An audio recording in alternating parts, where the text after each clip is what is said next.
True fear will always be based on something in your presence and will always be based on something you perceive. The signal comes from your perception, from your senses.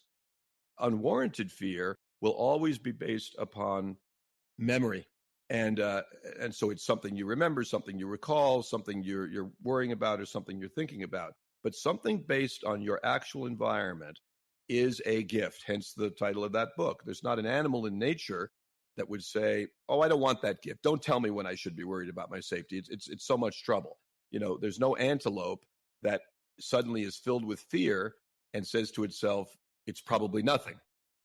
But human beings every day are engaged in the constant prosecution of their own feelings. And, the most vivid example I'm aware of is a woman alone in a building late at night. She's working late in the office and she goes to the elevator door opens, and there's a guy inside who causes her fear. She's afraid of him. And so what does she do? Most women get into a steel soundproof chamber with someone who causes her fear, something no animal in nature would do. And why does she do it? Because she says, I don't want to be the kind of person who makes a decision because of the guy's race or because his clothes look shabby. I don't want to be like that, or I don't want to offend him, or I don't want to make him angry. She talks herself out of what I call prosecutes her own jury's conclusion. And she talks herself out of it and gets into the elevator. And as I say, these are things that no animal in nature would ever even remotely contemplate. And human beings do it every day, participating in their own victimization.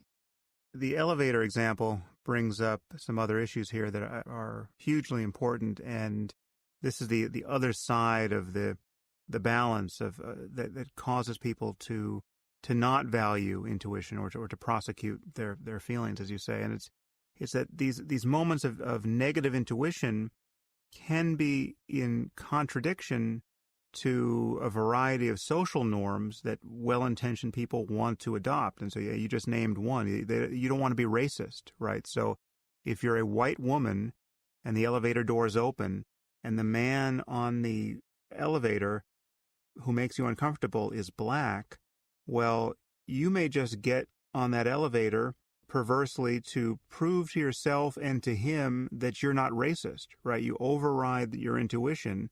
And in fact, I know someone who was in a circumstance like this, and it didn't end well. And we can make it even more provocative than that. There are certain circumstances where the race of the person is obviously relevant information. It is in and of itself a pre-incident indicator or a statistically relevant fact, regardless of any other messages that are coming. There are places where it's more surprising or less surprising to see a person of a certain race. And people feel very bad. We've all been trained to ignore those facts, which again, we can, in many cases, just instantly and intuitively surmise. So what are good people to do with that?